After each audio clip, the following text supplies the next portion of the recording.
"Grandpa, run." My granddaughter's scream broke the peace of our family cruise. Her eyes, wide with fear, begged me to leave the luxurious liner we had boarded together. I decided to listen, and it saved my life. You won't believe what my son wanted. To do, before we continue, please subscribe to the channel and let us know where you are listening in the comments. My hands trembled slightly as I reached for the coffee pot. Not from age, mind you, from something I couldn't quite name yet. The kitchen felt peaceful in that golden afternoon light, everything in its proper place. 43 years I'd lived in this house, and I still loved these quiet moments. The coffee percolated with its familiar rhythm, while I arranged my favorite mug on the granite counter. Simple pleasures had become more precious since retirement. Then the phone rang. Derek's name glowed on the caller ID. My grip tightened around the ceramic handle before I even answered. "Hey, Dad." His voice carried that particular tone, the one he'd used since childhood when he wanted something expensive. "Hello, son." I kept my voice neutral, though my stomach was already nodding. "How are things?" "Well, that's why I'm calling." Derek cleared his throat, and I could picture him pacing in his cluttered living room. "We need $8,000 for the cruise tickets. Everything's already booked. Deposits paid. The travel agent needs the rest by Monday." I set my coffee mug down harder than necessary. A few drops splashed onto the counter. "Son, you're 42 years old, a grown man with a job and a family. Pay for your own vacation. How can you say that?" His voice shot up an octave, that familiar whine creeping in. "We're your family. This is supposed to be a celebration, your retirement, quality time together, and you're worried about money." I walked to the living room window, staring out at my carefully maintained lawn. Mrs. Henderson next door was pruning her roses. Normal people doing normal things, while my son demanded thousands of dollars like it was pocket change. "I'll pay for Lily's ticket," I said firmly. "She's 10 years old. She shouldn't suffer because her parents can't budget properly. Dad, come on." Now he sounded desperate, which somehow made it worse. "We're talking about a family trip here. 7 days in the Caribbean? When's the next time we'll all be together? Like this? Derek, I've helped you more times than I can count. The house down payment, your wedding, that car repair last year. When does it end? This is different. This is about family memories." No. The word came out sharper than I intended. "This is about you expecting me to fund your lifestyle while you spend money you don't have. I'll transfer Lily's portion to the travel agent directly. You and Evelyn figure out your own situation." The silence stretched long enough that I wondered if he'd hung up. "Fine," he finally said, his voice cold as winter. "But don't blame me when this ruins everything. Don't blame me when Lily asks why Grandpa wouldn't let her parents come on the family cruise." The dial tone buzzed in my ear. I stood there holding the dead phone, staring at it like it might explain how my generous, loving son had become this manipulative stranger. The afternoon sunlight still streamed through the kitchen window, but something fundamental had shifted. This wasn't just another request for help. This felt different, more desperate, more demanding, and somehow I knew he wouldn't just drop it. The sound of car doors slamming made me look up from my dinner plate. Through the dining room window, I could see Derek's dented minivan in my driveway, engine still ticking as it cooled. My stomach dropped. They were coming to finish what the phone call had started. I heard Derek's key in the front door, the spare I'd given him years ago when Lily was born, back when trust came easier. The lock clicked, and they walked in without knocking. No courtesy, no respect for boundaries, just entitled invasion of my private space. "Frank, we need to talk." Evelyn appeared first, her makeup slightly smudged, hands trembling just enough to be noticeable. She'd been crying, or wanted me to think she had. Derek followed behind her, filling my doorway with his bulk. At 42, he still had the broad shoulders from his college football days, though his gut had expanded considerably. He didn't sit. Instead, he paced around my living room like he owned it, picking up family photos and setting them down carelessly. "Please sit down." I gestured toward the chairs, trying to maintain some semblance of normal hospitality, even as they violated every boundary I had. Evelyn perched on the edge of my leather armchair, ready to spring up at any moment. Her designer purse probably costs more than most people's car payments, clutched in her lap like a shield. "Frank, I need you to understand something." Her voice cracked perfectly, tears gathering in her blue eyes. "We're not asking for vacation money. We're drowning." Derek stopped pacing directly in front of my couch, towering over me as I sat. The power dynamic was clear and intentional. "We owe $50,000, Evelyn continued, dabbing at her eyes with a tissue she'd pulled from nowhere. "Credit cards, loans, the mortgage second. Derek's company cut his commission structure last year, and we got behind. 50,000. The number hit me like a physical blow. How did you let it get that bad?" I asked, though part of me already knew. The expensive restaurants, the designer clothes, the luxury SUV they traded in last month. "It doesn't matter how," Derek snapped, his voice sharp. "What matters is fixing it.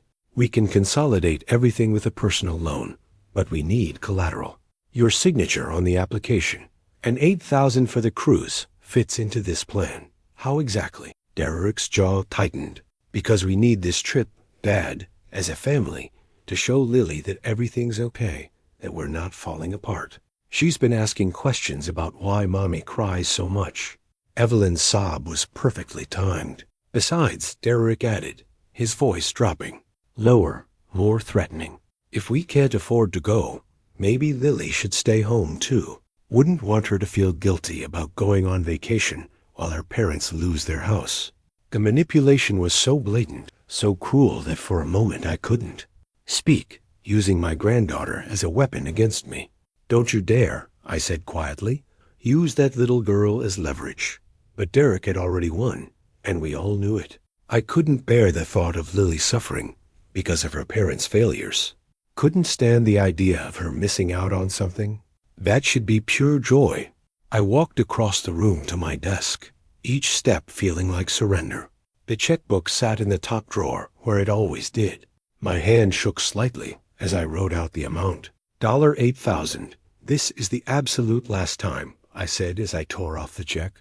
"Do you understand me? The last time I bail you out?"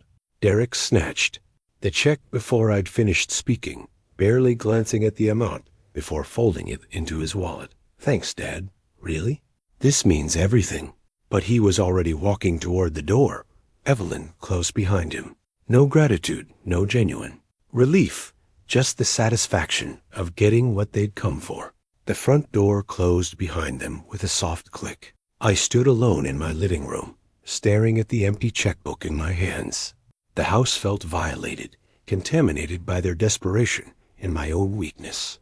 Outside, Derek's minivan roared to life and pulled away. $8,000 for 7 days at sea, with people who saw me as nothing more than an ATM with a pulse. Each step up the stairs felt heavier than usual, not from physical exhaustion, though my legs certainly felt the weight of 68 years more acutely tonight. The emotional toll of the day's confrontations had settled into my bones like winter cold. I pulled my old leather suitcase from the bedroom closet, the one Margaret and I had used for our honeymoon in Italy 45 years ago. The brass clasps still worked perfectly, though the leather showed its age in gentle creases and worn corners. Packing had always been methodical for me. Shirts folded just so, pants hung to avoid wrinkles, toiletries arranged by size. Tonight, though, my hands moved automatically while my mind wandered down darker paths. When had Derek become so entitled? When had my help transformed from generous assistance into expected tribute? I opened my dresser drawer to grab socks and accidentally pulled out the file folder underneath, the one where I kept important financial documents. bank statements and receipts scattered across my bed like evidence of some crime. The house down payment receipt stared up at me. $200,000 5 years ago, when Derek claimed he'd found the perfect starter home for his family. Just need help with the down payment, Dad. We'll handle the monthly payments ourselves. Underneath that, the wedding expenses. $30,000 for what Evelyn called a modest ceremony at the country club. Another $15,000 for their honeymoon in France. We want to start our marriage right, Derek had explained. No stress, no debt hanging over us. Car repair bills, $8,000. When? Derek's transmission died 3 years ago. I can't get to work without a car. Dad, I'll pay you back as soon as the insurance check comes through. The insurance check never came. I sat on the edge of my bed, surrounded by paper trails of my own foolishness. 27 years of emergencies, and just this once requests. Each one seemed reasonable at the time. Each one came with promises of repayment. That never materialized. My calculator sat on the nightstand. Old habit from my business days. Always double-check the numbers. I punched in figures with growing disbelief. $200,000, $30,000, $15,000, $8,000. Smaller amounts over the years. Car insurance, medical bills, Christmas gifts that turned into Christmas loans. The total climbed past $280,000, nearly $300,000 over Derek's adult life. The number stared back at me from the calculator's green display, each digit a reminder of my own weakness. I'd worked 40 years building that nest egg, saved and invested and planned for retirement, only to watch my son treat it like his personal piggy bank. A photograph of Lily had fallen from the folder. Last Christmas morning, her gap-toothed smile bright as she opened presents. She'd hugged me so tight that day, whispered, "I love you, Grandpa," in my ear, while Derek and Evelyn argued about whose turn it was to do dishes. That little girl deserved better than parents who used her as emotional leverage. She deserved a grandfather strong enough to protect her from their dysfunction, even if it meant protecting her from them. I gathered the documents and returned them to the folder, then resumed packing with renewed purpose. 7 days at sea lay ahead. 7 days with my granddaughter, watching her discover the wonder of ocean sunsets and tropical islands. Whatever else happened on that cruise, I was determined to give Lily memories worth treasuring. The kind of memories every child deserved, free from the weight of adult problems and parental failures. The alarm clock on my nightstand glowed. 9:47 p.m. Early departure tomorrow meant early sleep tonight. I set the alarm for 6 a.m. and turned off the bedside lamp. Tomorrow, despite everything, would bring the joy of seeing Lily's excitement as we boarded that magnificent ship. When I sat down in the cramped middle seat of Derek's car the next day to get to the port, it felt like a cage. But Lily's presence next to me made it bearable. She was waiting on the porch when Derek's damaged minivan pulled into my driveway, holding a worn paperback copy of The Secret Garden and practically trembling with excitement. "Grandpa, look what I brought to read on the ship." She held up the book, its pages soft from countless readings. Frances Hodgson Burnett is my favorite author. Do you think they have a library on board? I'm sure they do, sweetheart. I helped her adjust the seatbelt around her small frame, careful not to meet Derek's eyes in the rearview mirror. The tension from last night's confrontation still crackled between us, like electricity before a storm. Evelyn twisted in the passenger seat, adjusting her mirror to watch our interaction. Her manicured fingernails tapped against the armrest in an irritating rhythm. Every few seconds, she'd catch my eye in the reflection and offer a cold smile that never reached her carefully made-up features. "Look, Grandpa." Lily pressed her face against the window as we merged onto the highway. "The buildings are getting taller. It's like we're driving into a forest made of glass and steel." Her wonder was infectious. Despite everything, I found myself smiling genuinely for the first time since Derek's phone call yesterday. Children see magic where adults see only concrete and commerce. That's Manhattan, Princess. See that tall building with the pointy top? That's the Chrysler Building. It was built when my grandfather was young. Your grandfather? Lily's eyes widened. That means my great-great-grandfather.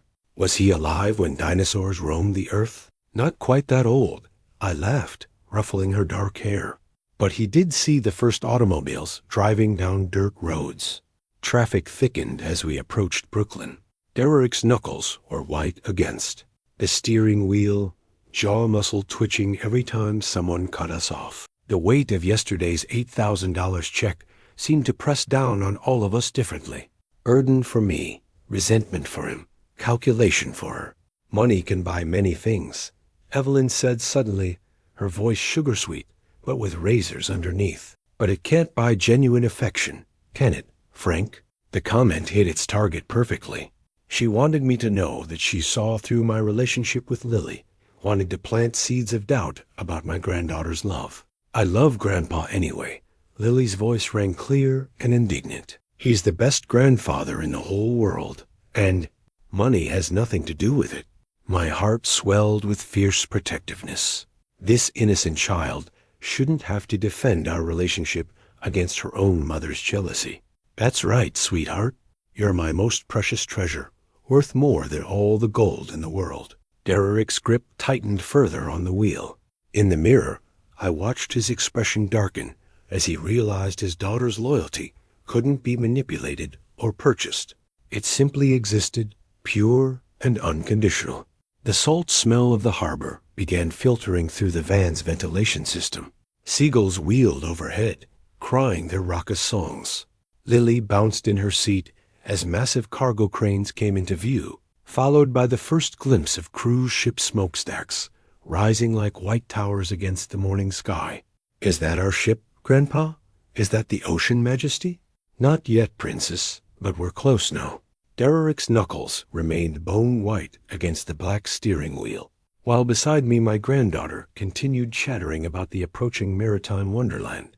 The contrast between her pure joy and his barely contained anger made my chest tight with foreboding. The relief of stepping out of that suffocating minivan felt like emerging from a cave into sunlight. My legs appreciated the stretch after 90 minutes of tension and cramped positioning. Around us, the cruise terminal, buzzed with excited families wheeling luggage and pointing cameras at everything. But nothing could have prepared me for the first glimpse of the Ocean Majesty through the terminal's floor-to-ceiling windows. Sweet mother of pearl, I whispered, borrowing one of my father's favorite expressions. The ship rose 15 stories above. The harbor, its white hull gleaming like fresh snow against the blue April sky. Elegant balconies dotted at its length like jewelry on a grand dame's dress. At the top, multiple swimming pools sparkled in the morning sun while tiny figures moved about the decks. Grandpa, it's not a ship, it's a floating palace. Lily grabbed my hand, her paperback forgotten in her other grip. How many people can fit on something that enormous? 3,000 passengers, according to the brochure. I squeezed her small fingers, plus 1,500 crew members to take care of everyone. Derek and Evelyn approached with our luggage, their expressions mixing awe with something harder to define. Derek's eyes kept calculating costs, the marble lobby visible through the windows, the uniformed staff greeting passengers, the obvious luxury of every detail. The security checkpoint separated us briefly into different lines. I watched Lily bounce impatiently while a guard checked her small backpack, her excitement so pure it made my heart ache. When had I last felt such uncomplicated joy about anything? Welcome aboard the Ocean Majesty, Captain Johnson's voice echoed through the terminal speakers. We're preparing for a magnificent 7-day journey to the Caribbean. All passengers should be aboard by 11:30 for our noon departure. The gangway stretched ahead of us like a bridge between worlds. On one side, the familiar chaos of New York Harbor. Car horns, diesel fumes, concrete. On the other, a floating sanctuary of luxury and leisure. Our shoes rang against the metal walkway as we crossed over the harbor water. Lily held my hand tightly, not from fear, but from overwhelming excitement. The ocean breeze carried salt and possibility. Mr. Miller. crisp steward in brilliant white uniform greeted us at the entrance. His name tag read, Roberto, Frank Miller, party of 4. That's correct. Wonderful, Mr. Frank Miller. You have the Ocean View Suite on deck 8, starboard side, Mr. Derek Miller. Your interiors to tea room is on deck 5. He handed us different colored key cards. The elevator banks are clearly marked. Would you like assistance finding your accommodations? The class distinction was subtle but unmistakable. Frank's suite versus Derek's interior cabin. Premium accommodations I'd insisted on paying for versus the standard rate.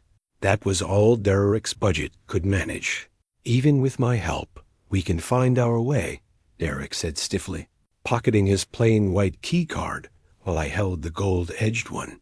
The elevator ride separated us temporarily. Different floors, different worlds within this floating city. When Lily and I reached deck 8, she gasped at the wide corridors, the artwork, the subtle luxury of everything from the carpet to the ceiling fixtures. My suite door opened onto a sitting area with floor-to-ceiling windows overlooking the harbor. But the real treasure was the private balcony. Grandpa, come see this. Lily had discovered the sliding door and stepped outside. We can see the whole harbor from here. Look, there's the Statue of Liberty, waving at us. I joined her on the narrow balcony, breathing in the salt air and watching harbor traffic move around us like a choreographed dance. Tugboats guided cargo, vessels while smaller craft darted between the giants. In the distance, Lady Liberty raised her torch toward clouds that looked painted against the blue sky. For the first time since Derek's phone call yesterday afternoon, I felt genuinely peaceful. Here, surrounded by ocean and possibility, the weight of family drama seemed lighter.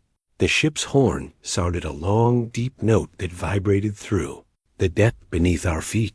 The ship's horn sounded again as I stood on my private balcony, watching Manhattan's skyline slowly shrink behind us. The Statue of Liberty passed close enough that I could make out individual details on her copper surface. Tourists tiny as ants gathering at her base. This was what peace felt like. I'd almost forgotten. The main dining room at lunch buzzed with the excited chatter of 3,000 passengers beginning their adventure. Families occupied tables around us. Grandparents with grandchildren. Parents juggling toddlers. Elderly couples sharing quiet conversations over white wine. Normal people enjoying normal vacations without the undercurrent of financial manipulation that poisoned every interaction with my son. Mr. Miller, would you care for our signature welcome cocktail? The waiter appeared beside my table with a tray of colorful drinks garnished with tiny umbrellas. It's complimentary with your sweet package. Thank you, but I'm enjoying the views just fine. I gestured toward the floor-to-ceiling windows where the New Jersey coastline rolled past like a painted backdrop.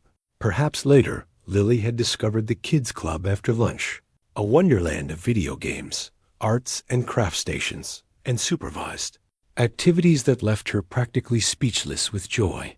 I watched through the observation window as she introduced herself to other children with the fearless confidence only 10-year-olds possess. Can we go swimming after we watch the magician show? She asked when she found me reading in the ship's library later that afternoon. They have 3 different pools, Grandpa.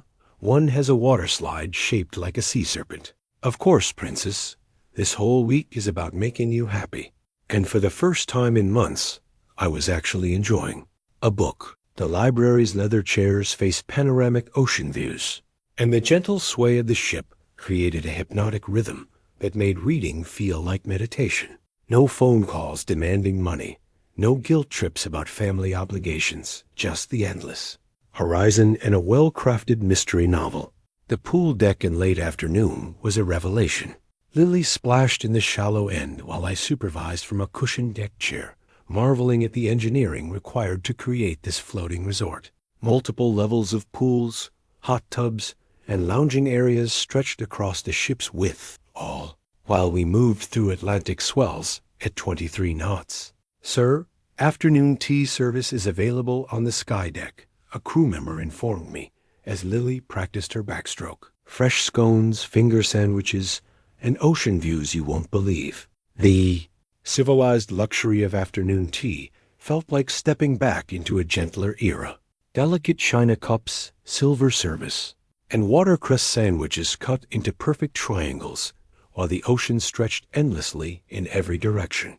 I hadn't realized how much stress I'd been carrying until it began lifting from my shoulders like morning fog. Grandpa, guess what?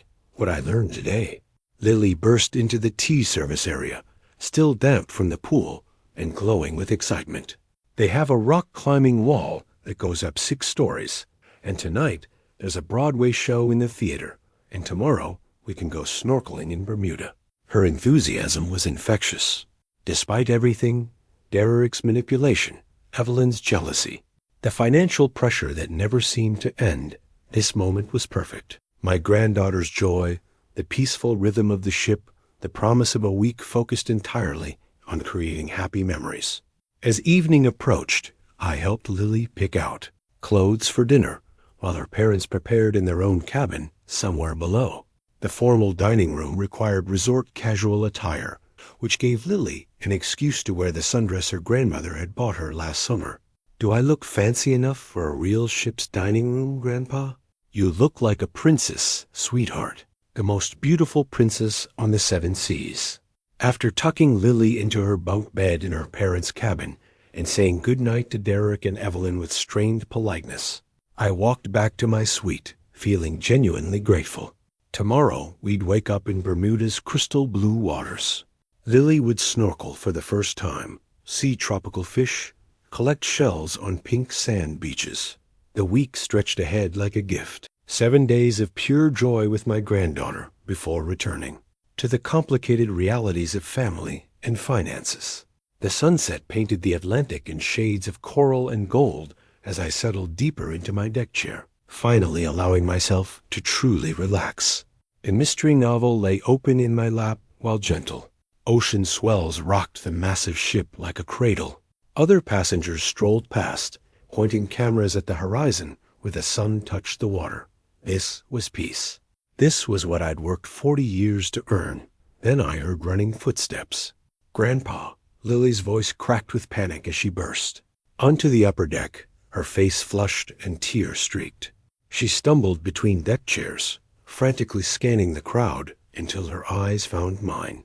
My book tumbled to the deck as I stood, immediately alarmed by her terror.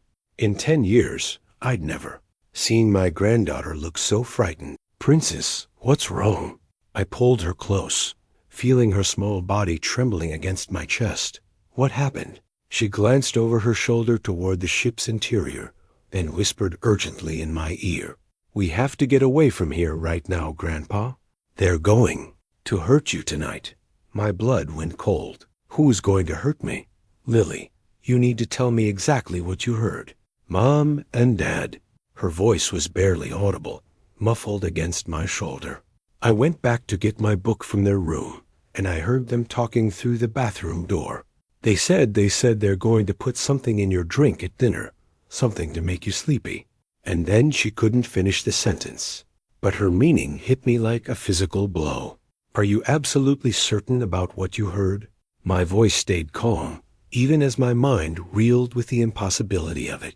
My own son planning to murder me. They said you'd be drowsy, and they'd take you up to the deck for fresh air, but really, they were going to push you over the railing when nobody was looking. The words rushed out of her in a terrified whisper. They said it would look like an accident. An old man losing his balance. The deck seemed to tilt beneath my feet, though I knew the ship was steady. Derek and Evelyn, my son and his wife, planning my death with the casual efficiency of planning a grocery list. They mentioned timing. Lily continued, still looking around. Fearfully, something about the dinner seating and how the deck. Patrol changes shifts at 9:30. The level of detail chilled me. This wasn't an impulsive decision born of desperation. They'd researched, planned, calculated the best way to kill me and inherit my money. Listen to me carefully, Princess. I held her shoulders, looking directly into her frightened eyes. You did exactly the right thing telling me you're incredibly brave, and now we're going to handle this together. But what if they see us talking? What if they know I heard them? They won't. We're going to be very smart about this. My mind was already racing through possibilities. First, you're going to the kids' club for movie night. Stay there until I come. Get you. Don't go back to their cabin alone. What about you, Grandpa? What if they try to give you the drink anyway? Let me worry about that. I managed what I hoped was a reassuring smile, though inside I felt like I was falling through empty space. Sometimes the best way to catch someone in a trap is to let them think it's working. The ship's dinner bells began chiming across the various decks, calling passengers to evening service. Through the dining room windows below, I could see white uniformed waiters lighting candles on tables set with gleaming crystal and silver. Lily hugged me fiercely. Promise me you won't drink anything they give you. Promise me you'll be careful. I promise, sweetheart. Now go to the kids' club and try to have fun. This will all be over soon. As she hurried away toward the ship's activity center, I remained standing at the deck railing, watching the dining rooms fill with families enjoying their vacation. Somewhere below, Derek and Evelyn were preparing to join me for what they believed would be my last meal. My hands gripped the railing as the full weight of betrayal settled over me. The son I'd raised, supported, and loved unconditionally had decided I was worth more dead than alive. But they'd made one crucial mistake. They'd underestimated a 10-year-old's courage and a grandfather's determination to protect her. 90 minutes had passed since Lily's warning, and I sat alone at a corner table in the ship's elegant bar, pretending to study the dinner menu while my eyes tracked every movement around me. The Ocean View Lounge buzzed with pre-dinner cocktails and civilized conversation, crystal glasses catching the soft amber lighting. I'd positioned myself strategically back to the wall, clear view of all entrances, close enough to the bar to hear orders, but far enough away to avoid seeming paranoid. My phone lay beside the menu, voice recorder app ready. Though the screen appeared dark, frank, Derek's voice boomed across the lounge with false heartiness. There you are, Dad. We've been looking everywhere. They approached with practice. Smiles. Derek in his best vacation shirt. Evelyn in a flowing sundress that probably costs more than most people's monthly rent. But I could see the calculation behind their eyes now. The predatory assessment I'd been blind to for years. Mind if we join you? Evelyn slid into the chair across from me without waiting for an answer. We thought it would be nice to have drinks together before dinner, like a proper family vacation. Absolutely. Derek signaled the bartender with an authoritative wave. 3 martinis, please. Grey Goose, extra dry, just like my dad always orders. The bartender nodded and began preparing the drinks, but something in Derek's tone made my skin crawl. Too specific, too insistent. I'd never been particular about vodka brands, and Derek knew it. Actually, I said casually, closing the menu, I'm feeling a bit queasy from the ship's motion today. Think I'll skip alcohol and stick to ginger ale. Derek's smile faltered for just a fraction of a second. Come on, Dad. 1 martini won't hurt. We're celebrating our family time together. The last family time we might have, Evelyn added with what she probably thought was meaningful sentiment. Who knows when we'll all be together like this again? The irony of her words would have been darkly amusing if the situation weren't so terrifying. She was right. This might indeed be our last time together, but not for the reasons she was pretending. Thanks, but my stomach's been bothering me since lunch. I gestured toward my midsection apologetically. Sea legs aren't what they used to be at my age. You two go ahead and enjoy yourselves. Derek's jaw tightened almost imperceptibly. Dad, it's 1 drink for family harmony. The pressure in his voice was unmistakable now. He needed me to drink that martini. Needed it desperately enough to keep pushing despite my clear refusal. The realization that my son was trying to poison me hit me anew, though I kept my expression neutral. How about this instead? I stood up, pulling out my wallet. Dinner's on me tonight. Both of you order whatever you want. Celebrate properly. I'm going to walk off this nausea and meet you in the dining room. Before they could protest further, I left enough cash on the table to cover their drinks and walk toward the lounge exit. Behind me, I heard Derek's frustrated sigh and Evelyn's. Sharp whisper. He's being difficult. I made it appear as though I was heading toward the elevators, but instead ducked into the corridor leading to the guest cabin areas.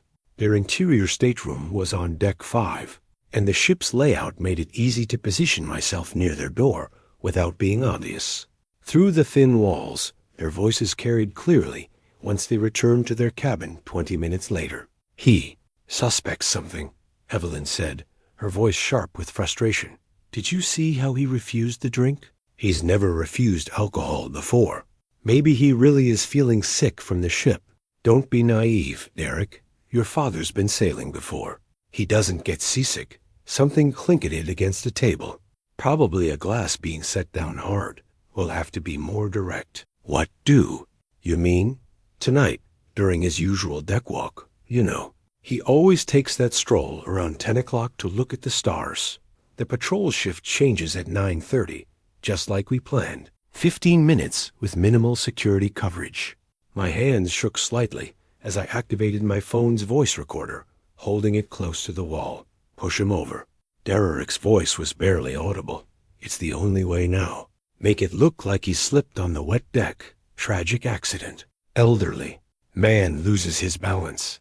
The insurance will pay out, and we'll inherit everything within 6 months. I'd heard enough. More than enough. Back in my suite, I replayed the recording 3 times, each playback making the reality more horrifying.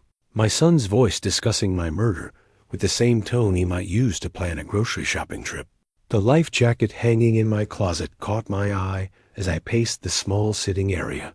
They thought they were hunting a helpless old man. They had no idea the old man was now hunting them. The harbor pilot boat guided us through the coral reefs surrounding Hamilton. As I stood at the ship's rail, watching Bermuda's pink sand beaches and pastel houses grow larger, my escape bag sat hidden behind a life preserver rack, packed with essentials and the recorded evidence of my son's murder plot. 14 hours had passed since I'd learned the truth. 14 hours of sleepless planning, pacing my suite, while Derek and Evelyn presumably slept peacefully in their cabin below, confident their victim remained unaware. The gangway lowered with mechanical precision as dock workers secured the massive ship to concrete pilings. Passengers began streaming toward the exits, chattering excitedly about shopping in Hamilton and swimming in crystal blue coasts. I could be among them, walk off this ship, catch a flight to New York, and file a police report from the safety of my own home. Let Derek and Evelyn explain to authorities why they'd planned my murder. My hand closed around the bag strap. Grandpa. Lily's voice rang out across the deck as she ran toward me, already dressed for shore excursion in her bright yellow sundress and sandals. Isn't it beautiful?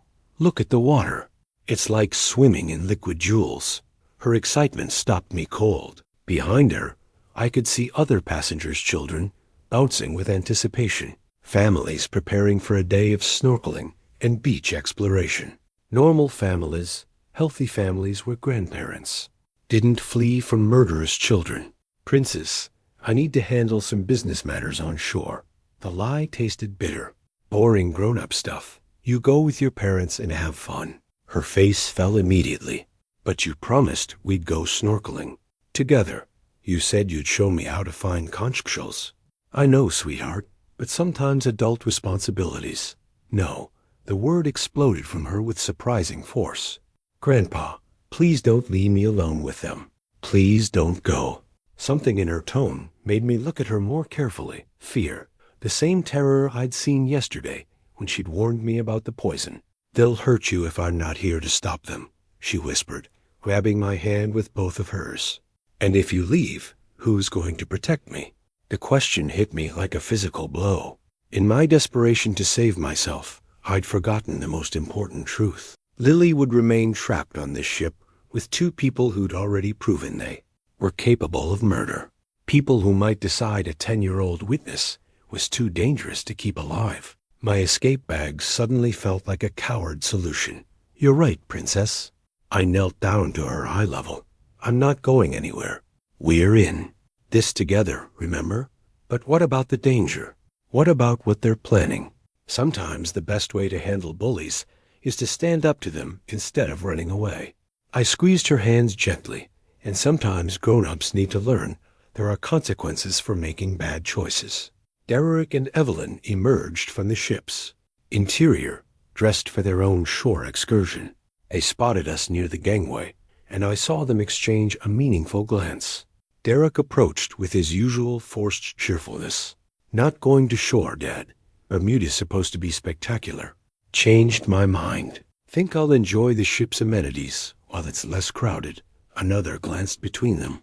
They were recalculating, adjusting their plans based on my unexpected decision to remain aboard.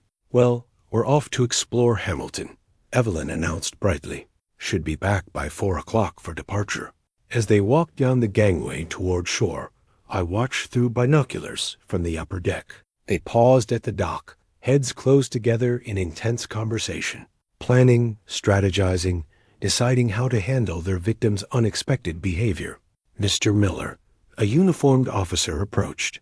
Security Chief Michael Smith, according to his name tag. Mid-30s, alert eyes, the kind of competent authority figure I'd hoped to find. "I believe you wanted to speak with me about a security matter." I'd called down to ship security 20 minutes earlier, claiming concerns about passenger safety. Now, watching Derek and Evelyn disappear into Hamilton's busy streets, I felt the first stirrings of genuine confidence since this nightmare had begun. "Yes, Officer Smith, I have something very serious to discuss with you, something involving threats to passenger safety from individuals who believe they can commit crimes at sea without consequences." The hunter was about to become the hunted, and Derek and Evelyn had no idea that their carefully planned murder was about to become their own trap. 2 hours after my decision to stay and fight, I walked with purpose toward the ship's bridge, my small voice recorder weighing heavy in my jacket pocket. The evidence of my son's murder plot would either save my life or make me look like a delusional old man. But watching Derek and Evelyn disappear into Hamilton streets while I remained aboard had crystallized something inside me. I was done being a victim. "Captain Johnson," I knocked on the private quarters adjacent to the bridge. "Frank Miller from Suite 8A. I need to discuss a serious passenger safety matter." The captain was a weathered man in his 50s, with the kind of steady, gray eyes that had seen everything the ocean could throw at a ship. He gestured me toward a leather chair opposite his desk, clearly expecting some minor complaint about cabin service or meal quality. "What can I help you with, Mr. Miller?" I placed my phone on his desk and pressed play. Derek's recorded voice filled the small cabin tonight on deck. "Push him over during late walk. The insurance will pay out, and we'll inherit everything within 6 months." Captain Johnson's expression transformed from polite attention to sharp focus. He listened to the entire recording twice, his jaw tightening with each repetition. "Mr. Miller, are you telling me your own son is planning to kill you on my ship?" "That's exactly what I'm telling you, and I have more evidence." I showed him the timestamps, explained Lily's initial warning, detailed the failed poisoning attempt. "They're going to try again tonight during my usual deck walk." The captain leaned back in his chair, studying me carefully. "Why come to me instead of simply staying in your cabin or leaving the ship in Bermuda?" "Because I have a 10-year-old granddaughter, trapped with 2 people who've already proven they're willing to commit murder. If I run, what happens to her when they realize she overheard their plans?" Something in my voice must have convinced him. He reached for his radio. "Security to captain's quarters. Officer Smith, priority 1. Michael Smith arrived within 3 minutes. Mid-30s, alert, with the bearing of someone who took passenger safety seriously." Captain Johnson played the recording again while I explained the situation in detail. "Sir, this is attempted murder conspiracy," Officer Smith said grimly. "We should contact authorities immediately." No, the word came out sharper than I intended. "If you arrest them now, Lily loses her parents. She's 10 years old. She needs them even if I couldn't finish the sentence." "Then what do you propose?" the captain asked. "Tonight I take my usual walk on the upper deck at 11:30. They'll come. For me just like they planned, but this time you'll be ready." Officer Smith frowned. "Mr. Miller, You're asking us to use you as bait. That's extremely dangerous. I'm 68 years old, officer. I can't outrun them or overpower them, but I can outsmart them. I met his gaze steadily. With your backup, we can catch them in the act and end this without destroying my granddaughter's life. We spent the next hour planning every detail, communication signals, positioning, backup procedures. Officer Smith would be concealed nearby with 2 additional security personnel. Emergency whistle in my pocket.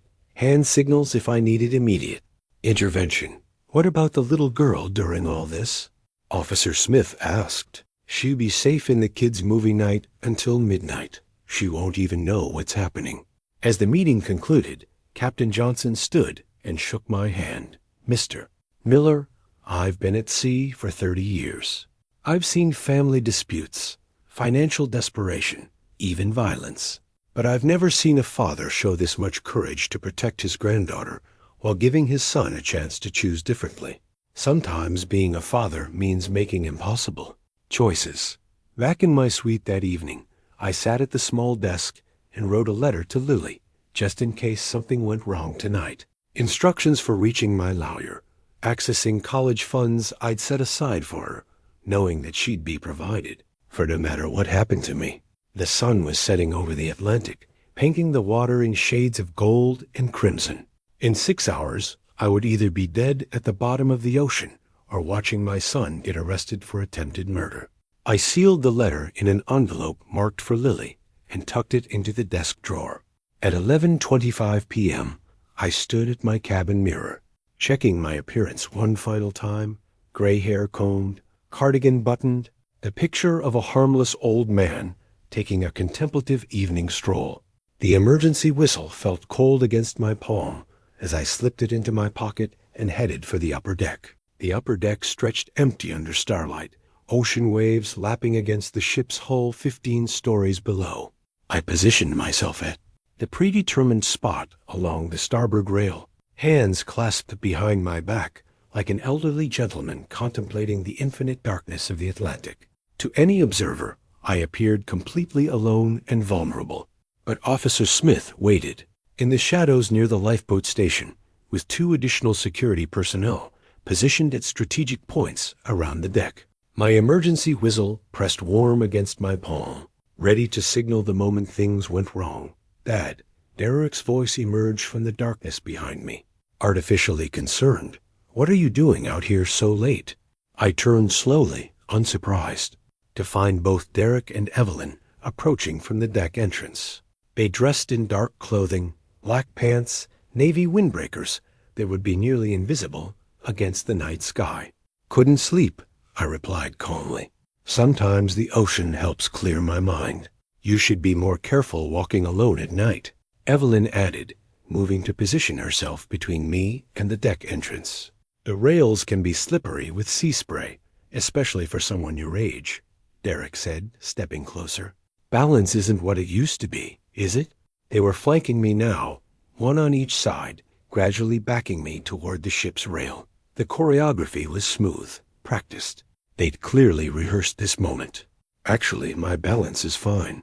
I straightened to my full height, meeting Derek's eyes directly, just like my hearing was fine yesterday when I overheard your conversation about pushing me overboard. Derek's face went white in the starlight. What are you talking about? I know everything, son.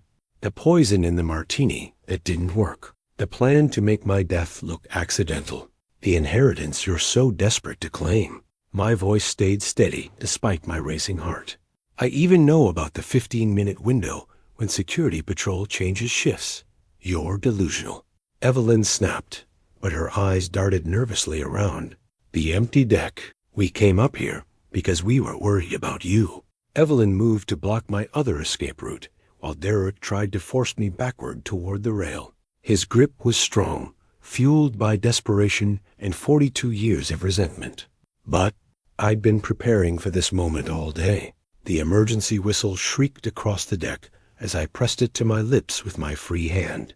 The sound cut through the ocean night like a siren, echoing off the ship's superstructure. Security! Security! I shouted as Derek wrestled for control of my arm. Shut up! Derek hissed, trying to clamp his hand over my mouth while pushing me toward the rail. Nobody's coming to help you.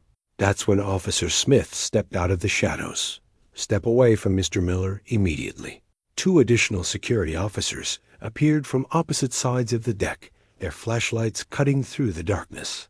Like laser beams. Derek released my arm so quickly, I almost stumbled. "This isn't what it looks like," Evelyn said quickly, raising her hands. "We were just trying to help him get back inside safely by forcing him toward the ship's rail." "Officer." Smith's voice was professionally calm, but deadly serious. "Turn around and put your hands behind your backs." "This is entrapment," Derek protested as the handcuffs clicked around his wrists. "We weren't doing anything illegal." "Conspiracy to commit murder, attempted assault, and endangering passenger safety," Officer Smith recited. "Mr. Miller, are you injured?" I caught my breath against the deck rail, adrenaline making my hands shake. "No, just grateful you were nearby." "Wait until the media hears about this." Evelyn spat as her own handcuffs were applied. An old man tricking his family, using his own granddaughter to enough. My voice cut through her protests with quiet authority. "You tried to kill me for money. Lily saved my life because she loves me. The only trick here was believing you still had souls worth saving." As the security officers led them away, Derek looked back at me one final time. "This isn't over, Dad.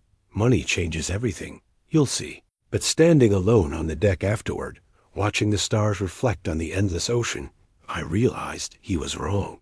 Money hadn't changed anything that really mattered. 45 minutes after the arrests, I sat in the ship's security office getting my formal statement while Derek and Evelyn were processed in the adjacent holding area. Through the thin wall, I could hear Derek's angry protests alternating with Evelyn's, calculating attempts to negotiate their way out of consequences. "Mr. Miller," Officer Smith looked up from his report, "we'll need to contact authorities at our next port. Nassau police will want to interview everyone involved." "No." The word surprised even me with its finality. "Sir?" I thought about Lily, asleep in her bunk bed, innocent of the knowledge that her parents had tried to commit murder.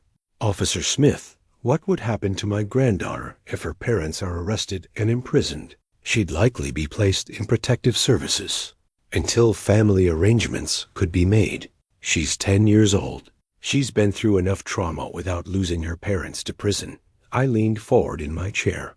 "What alternatives do we have?" Officer Smith frowned. "Captain Johnson has authority to confine passengers to quarters for the remainder of the voyage, but attempted murder is a serious crime. Mr. Miller, they failed. I'm alive and unharmed. Sometimes justice is about prevention rather than punishment." From the holding area came Derek's voice. "This is all lies. We never tried to hurt anyone. That old man is manipulating everyone." Officer Smith looked at me questioningly. "Are you certain about this decision?" "Officer, I've spent 40 years in business negotiations. Sometimes you win by destroying your opponent. Sometimes you win by making sure they can never threaten you again." I stood up slowly, feeling every one of my 68 years. "Confine them to their cabin for the rest of the cruise. Ban them from any shared spaces. I just want to enjoy 3 more days with my granddaughter before we return to port. And after the cruise, they'll have some very serious decisions to make about their future, with or without me in it." The next morning brought crystalline Korean waters and sunshine streaming through my suite windows. I found Lily at the kids' club, breakfast buffet, chattering excitedly with new friends about the day's planned activities. "Grandpa," she ran to hug me, her face bright with 10-year-old joy. "Can we go snorkeling today? The activity director says the reef here has parrotfish." "Absolutely, Princess. Just you and me today. What about Mom and Dad? Are they still feeling sick?" I knelt down to her eye level, choosing my words carefully. "They need to rest in their cabin for a few days. Doctor's orders, but that means we get extra adventure time together." Her face lit up with the pure happiness that only children can feel about unexpected treats. "Just us? Really? Just us?" The remaining 3 days of our cruise became exactly what I'd hoped for when this journey began. Precious time with my granddaughter, watching her discover the wonders of tropical fish and coral gardens, teaching her to play shuffleboard on the ship's deck, reading together in the library while ocean waves rolled endlessly past the windows. Derek and Evelyn remained confined to their interior cabin, meals delivered by room service, isolated from the joy and beauty surrounding them. Occasionally, I'd glimpse them through their porthole window, Derek pacing angrily while Evelyn stared at her phone, probably calculating their dwindling options. On our final morning, as Manhattan's skyline appeared on the horizon, Lily and I stood at the ship's rail, watching the sunrise paint the sky in shades of coral and gold. "Grandpa, this was the best vacation ever," she said, leaning against my side. "Even better than I imagined. For me too, sweetheart." "For me too." I felt the emergency whistle still in my pocket, a reminder of how close we'd come to losing everything. But we hadn't lost. We'd won, not through revenge or destruction, but through protection of what mattered most. As the ship docked in Manhattan and passengers began gathering their luggage, I kept one hand on Lily's shoulder and one eye on the security officers, escorting Derek and Evelyn to a separate exit. They'd face their own consequences in their own time. But the little girl beside me would grow up knowing her grandfather had chosen love over vengeance, mercy over justice, and family bonds over the bitter satisfaction of punishment. Sometimes the greatest victory is knowing when not to destroy your enemies, but simply to ensure they can never hurt the people you love. The sun was fully risen now, warming our faces as we headed toward whatever came next. If you like this story, please like this video, subscribe to the channel, and share your impressions of this story in the comments. To listen to the next story, click on the box on the left. Thank you for watching.